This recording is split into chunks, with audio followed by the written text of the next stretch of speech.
Hello and welcome to Quilt Addicts Anonymous. I'm Stephanie Soebbing. This is our free motion quilting series. It's kind of like an intro to free motion quilting. What we're going to do is teach you 4 basic free motion quilting stitches. We're going to use stencils to get the muscle memory down, and then we're going to have a couple more videos using that stitch and show you how you can customize it to change the scale, to use it for a background filler versus all over or maybe inside of a block. We're going to have a lot of fun with it. And that way you can really build on just knowing 4 designs and be able to make all your quilts spectacular by the way you mix and match and change scale and things like that. So this is our first video that's the actual tutorial in the series. We've done one on the materials that you need, and then also how to transfer the chalk marking from your stencil to your swatches that we're working on. We're doing quilts as you go if you're doing it on your home sewing machine, and then I'll also be doing one on my long arm so you guys can follow along with that as well. No matter what you're working on, you can use this tutorial series to improve your quilting skills. So we're starting with this really simple stipple meander. This is one of the really basic quilting stitches that you learn when you get started. And what we're going to do is we're basically going to follow our lines. So we're starting up here and we're just going to follow along, and the goal is just to have nice curves with no points and then also not cross over. So while that sounds easy, it's a real simple parameter: have curves, no points, don't cross anything. That can be hard to do if you've never done it before, because you don't know how to work in and out, how to cover your space, how to get yourself out of a corner if you accidentally quilt yourself into one. And that's why stencils like this are really great, because you can use them to help build up your muscle memory so your body knows what to do and what to do next. And once you get to that point in your quilting, that's when you start to see really spectacular results. So we're always going to start off each new stitch with a stencil from Full Line Stencil to sort of get our bodies and our minds trained to be able to work in this. And then we're going to adjust from there to show you how you can customize it so you're not always having to use stencils. So if you haven't watched the video on how to transfer it over, make sure you go do that so you can transfer to your Quilt As You Go block, and then you'll be ready to get started with this. A couple other things that I need to do. Obviously, I'm going to throw my darning or my free motion foot on my machine. Make sure you are consulting with your machine manufacturer to make sure what you need for your particular model. I'm going to get my machiner's quilting gloves on. Got everything nice and layered up here because I'm doing the Quilt As You Go here on camera today. And here is another really big thing. So when we're working with this and we have it on our machine, we want to make sure that we're not dragging our hands over it, because you're not going to be able to just place your hands and leave it in one spot for the entire time. You're going to have to keep moving them. So what you want to do, like say we start off like this, you're going to want to lift your hands and move it to whatever the next spot is. And that way you're not going to be dragging this chalk all over the place, because it is meant to go away. It does go away pretty easily, but we want it to stay long enough for us to be able to stitch. So if you're constantly dragging your hands across as you're moving things around, or maybe it's dragging against your body if you're working with a bigger project. I one time had someone come into the store that chalk kept coming off. I had them work on it, and immediately there was blue chalk all over her bright pink sweater right at the bosom area, and I'm like, that's why it's not staying on, it's getting all over you. So you just have to be careful that the way you're positioning things, you're not wiping this chalk off in the process. All right, so we're going to get started, and you can see that when we look at this, we have our start line is over here, but when we come around to this side, this part is coming off a little bit. So no big deal. What we're just going to do is we're going to stitch over and pick it up and kind of do that until we get into the meat and potatoes of it and go around. So I'm just going to kind of talk through it. I probably am going to talk a little bit more for this first one than I will for some of the others, because there's stuff you need to worry about, like keeping your stitch length regular, and those are things that you kind of get used to as you do more of this. But I'm going to be chatting through a little bit more of it that we won't go into such great detail on when we're in our subsequent videos. But this is the first one, so it might be a little longer than normal. One other thing, if you're following along with this, if you have 2 machines at home, the best thing is going to be able to set one up for free motion quilting and then just have one for regular piecing. That way you're not having to switch back and forth, and you can just prep up all your sandwiches for your quilts as you go. And we're going to be doing about, you know, anywhere from 3 to 4 a week of these. I think maybe one week we have 5 of these blocks that we're going to do.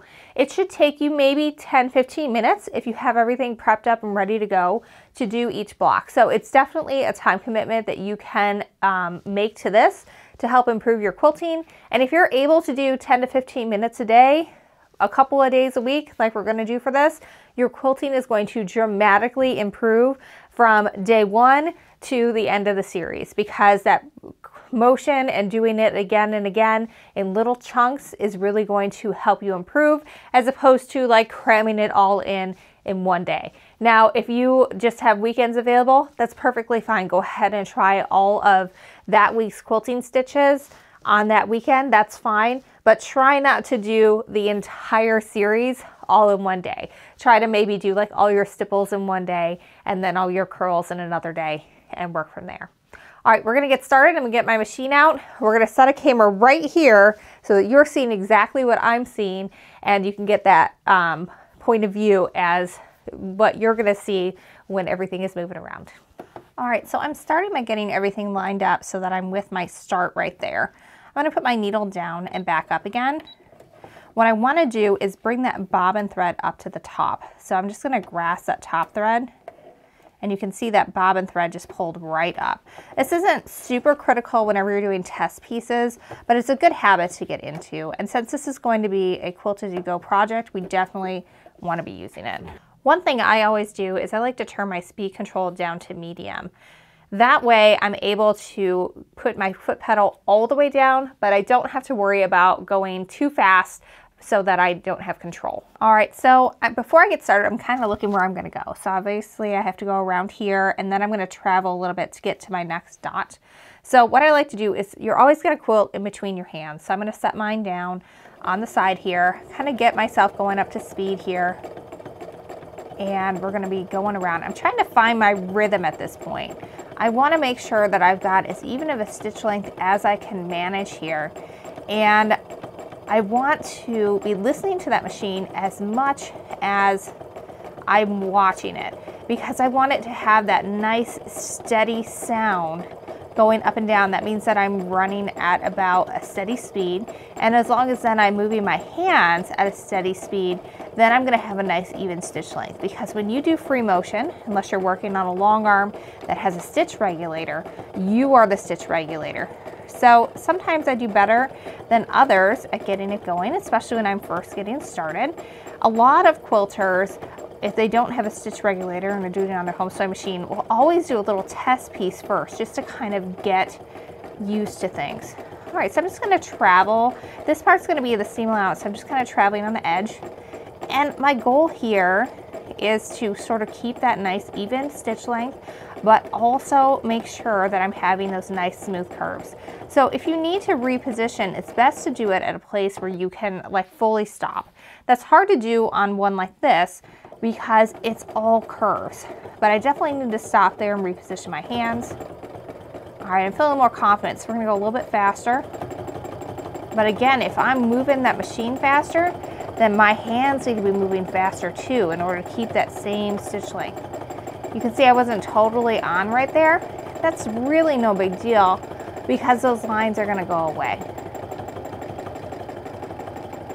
Oh, really off on that one. But again, no biggie. It was a nice smooth curve. That's all that we're looking for here. Is that we're kind of following the idea of that line to build that muscle memory.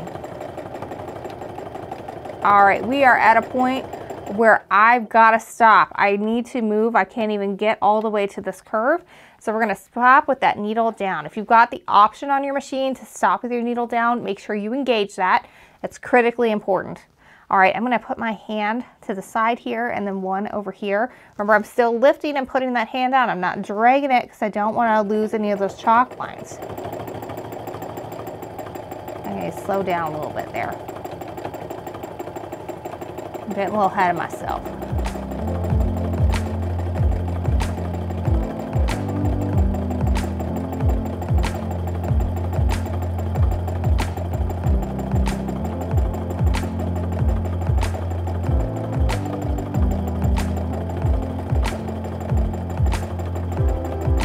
sometimes, so that I don't have to take my hand totally off and I can get a little further, I just like to lift the side of my hand up so that I'm kind of moving things around with the side of my pinky. And that does work. It gets you a little bit further before you gotta stop. But I'm definitely there. It's time to move. I always kind of stitch in place a little bit as I get going. That kind of helps me build up to the speed I want to work at before I start going, so I don't end up with a bunch of uneven stitches when I get started after a little break like that.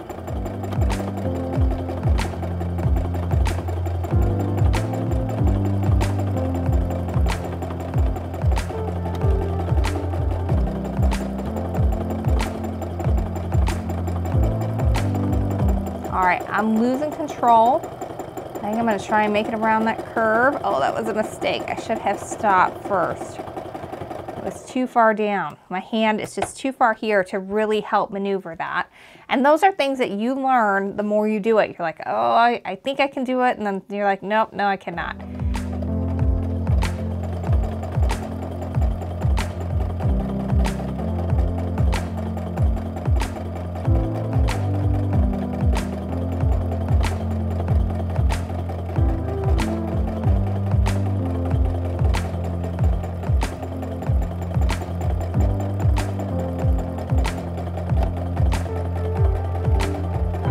I know that I'm getting to that point where I don't have that control anymore, so I definitely have to stop. You can see my hand is way over here. It's up. It's as far as I can go. Gotta lift and move.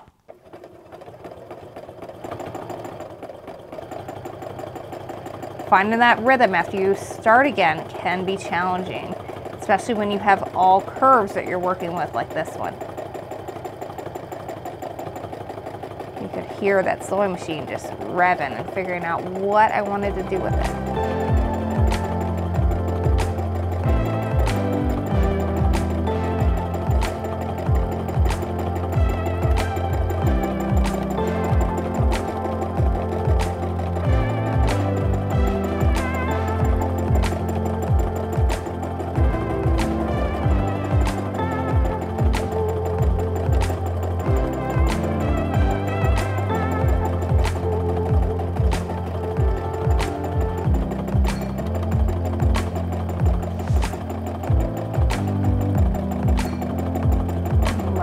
Take a pause here, reposition those hands.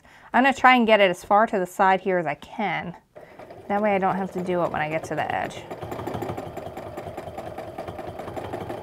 You can see some of those stitches there were really tiny because I was trying to find my rhythm.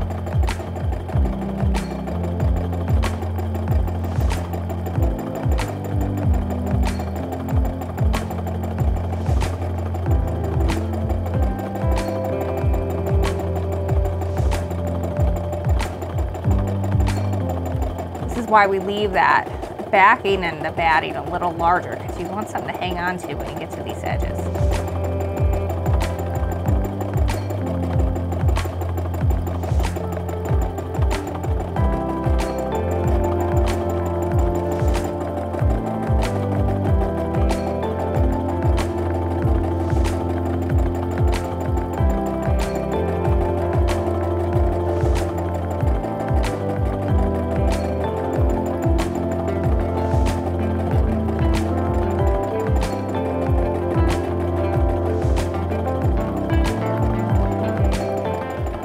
We have reached our max. Gotta move, even though I just have a little bit left.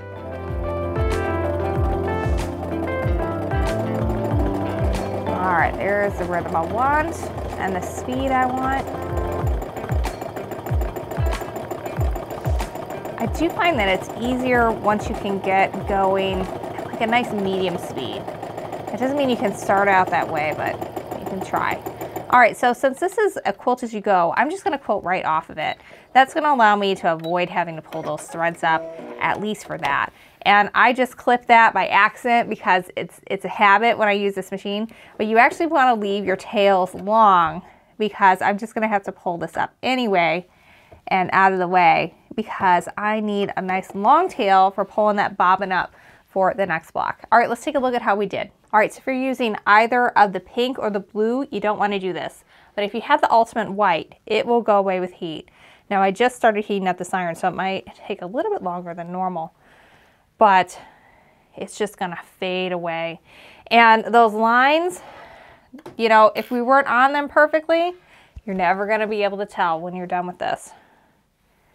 All right, now doesn't that look absolutely spectacular? You can't see at all where the chalk was. We're just seeing our nice all over stipple meander. It's a good way to get that practice down. You can do this as many times as you feel that you need to in order to get the stitch down.